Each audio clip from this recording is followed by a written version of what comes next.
कुछ ऐसा ही competition face करना पड़ता है आपको आईआईटीज में एडमिशन लेने के लिए। सबसे पहले आपको एक बहुत ही कॉम्पिटिटिव एग्जाम क्लियर करना पड़ता है जिसका नाम है JEE mains. The JEE Main and the JEE Advanced. Paper में आप जाओगे तो पेपर में आप होंगे अकेले, एकदम।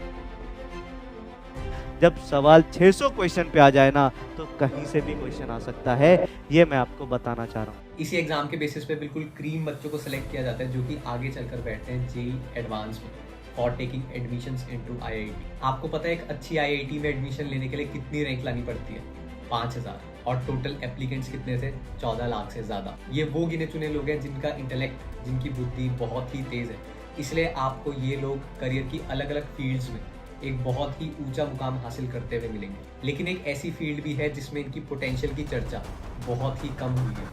वो फील्ड है क्राइम की फील्ड। आज से कुछ साल पहले आईआईटी दिल्ली के एक स्टूडेंट ने अपनी पड़ोस में रहने वाली लड़की की गला दबाकर हत्या कर दी थी। इसे मानसिक विकृति ही कहेंगे, जो एक पढ़ा लिखा समझदार शख्स इस तरीके से अपनी भावनाओं पर भी काबू न कर पाए और फिर उसका मुंह जला दिया था ताकि लोगों को ऐसा लगे कि किचन में एक एक्सीडेंट की वजह से उसकी जान गई है। आईआईटी गुवाहाटी का एक लड़का पूरी तैयारी में था आईसिस यानी Islamic state for Iraq and Syria को ज्वाइन करने के लिए। The Assam police in fact nabbed a student who was studying technology at the IIT in Guwahati. लेकिन ऐसा कैसे हो सकता है कि इतना अच्छा इंटेलेक्ट होने के बावजूद, इतनी अच्छी बुद्धि होने के बावजूद कोई इंसान अपने ही पैर पर कुल्हाड़ी मार देगा और अपनी जिंदगी बर्बाद कर देगा? शायद जैसे आप कर रहे हो, पढ़ाई ना करके और अपना कीमती समय मोबाइल में वेस्ट करके।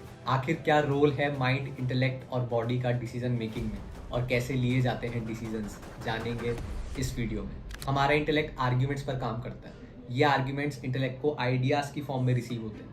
एक बार आइडिया रिसीव होने के बाद इंटेलेक्ट ये डिसाइड करता है कि ये आइडिया अच्छा है या बुरा। एक बार इंटेलेक्ट कन्विंस हो जाता है कि आइडिया अच्छा है तो वो माइंड को पुश करता है और माइंड पुश करता है बॉडी को to take the final action. अब आप ये सोच रहे होंगे कि यार ये सीक्वेंस सुनने में कितनी बढ़िया लग रही है, बिल्कुल परफेक्ट। लेकिन यहाँ एक गड़बड़ है। गड़बड़ ये है कि हमारा इंटेलेक्ट हाईजैक हो सकता है, मतलब कि उसको इन्फ्लुएंस किया जा सकता है, प्रभावित किया जा सकता है। जैसे आईआईटी से पढ़ा हुआ लड़का एक टेररिस्ट बन सकता है। अध्यात्म की राह को चुनने वाला व्यक्ति अपना धर्म भ्रष्ट करा सकता है। अब आपके दिमाग में ये बात जरूर आएगी कि यार इनका ठीक है, हो सकता है ये पागल हो, इनका स्क्रू ढीला हो, लेकिन हमारे साथ क्या दिक्कत है? हमारा इंटेलेक्ट तो कन्विंस्ड है और पूरी दुनिया कन्विंस्ड है कि हमें सुबह जल्दी उठना चाहिए और ये कि हमें पढ़ाई करनी चाहिए, हमें सोशल मीडिया से दूर रहना चाहिए। तो फिर हम ये क्यों नहीं कर पा रहे? बिल्कुल ऐसा ही लगा था उत्तर प्रदेश के अमन को, जिसने अपना बोर्ड एग्जाम मिस कर दिया सुबह लेट उठने की वजह से। वो अपना अलार्म स्नूज करता रहा और फाइनली एग्जाम के लिए लेट हो गया। उसके दिमाग में भी ये सवाल जरूर आया होगा कि यार मैं तो पूरी तरीके से कन्विंस था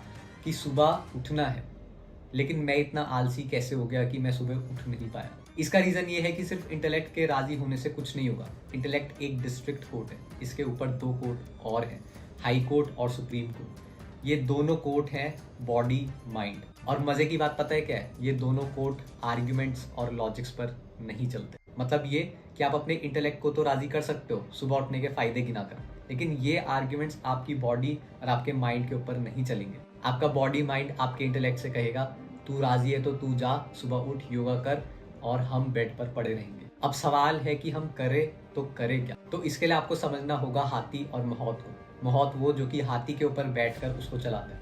महोत को रास्ता पता होता है लेकिन हाथी को रास्ता नहीं पता होता। अब जरा सोच के देखो कि अगर रास्ते में चलते हुए हाथी को कहीं पे केले दिख जाए और हाथी ये डिसाइड कर ले कि वो महोत के रास्ते पर नहीं चलेगा, वो केले खाने जाएगा, तो क्या महोत के अंदर इतनी ताकत है कि वो हाथी को अपने साथ खींच कर ले जाए? बिल्कुल भी नहीं। आपका बॉडी और माइंड हाथी है और आपका इंटेलेक्ट महोत। बिल्कुल जैसे हाथी आर्ग्यूमेंट्स पर नहीं चलता, वैसे ही आपका माइंड और बॉडी आर्ग्यूमेंट्स पर नहीं चलते। हाथी चलता है ट्रेनिंग पर, अभ्यास पर। बिल्कुल वैसे ही आपका माइंड और आपकी बॉडी चलते हैं अभ्यास पर। भगवान भगवद गीता में बताते हैं, असंशयम महाबाहो मनोदुर्निग्रहम चलम अभ्यासेन तु कौन्तेय वैराग्येण च गृह्यते। हे महाबाहु कुंती पुत्र, तुम सही कह रहे हो, इस मन को काबू करना बहुत मुश्किल है, लेकिन अभ्यास से इसे नियंत्रित किया जा सकता है। बहुत लोग अभ्यास का मतलब नहीं समझ पाते। अभ्यास का मतलब है रिपीटिशन, किसी चीज को बार बार रिपीट करना कॉन्शियसली। अगर आप अपनी डायरेक्शन से भटक गए हो तो उसी वक्त अपनी डायरेक्शन को वापस चेंज करना और उस चीज़ को रिपीट करना जिसको आप अभ्यास में लेकर आना चाहते हैं। हमसे एक बहुत बड़ी गलती ये होती है कि जब हम किसी इंसान को कुछ अलग करते हुए देखते हैं तो हमें लगता है कि ये चीज़ बहुत मुश्किल है, लेकिन ऐसा नहीं है। जितना आसान आपके लिए मोबाइल पर टाइम वेस्ट करना है, उतना ही आसान शायद किसी और के लिए उस वक्त को बुक रीडिंग में यूटिलाइज करना है। जो चीज़ मुश्किल है वो है ट्रांजिशन। एक बुरी आदत से अच्छी आदत में ट्रांजिशन करना, वो ट्रांजिशन का फेज मुश्किल है, लेकिन जब एक बार ये ट्रांजिशन यहाँ से यहाँ हो जाती है उसके बाद ये उतना ही नॉर्मल हो जाता है जितना ये चीज़ करना आपके लिए normal. With this I will sign off. इस वीडियो को यही ख़त्म करेंगे। Thank you and Hare Krishna.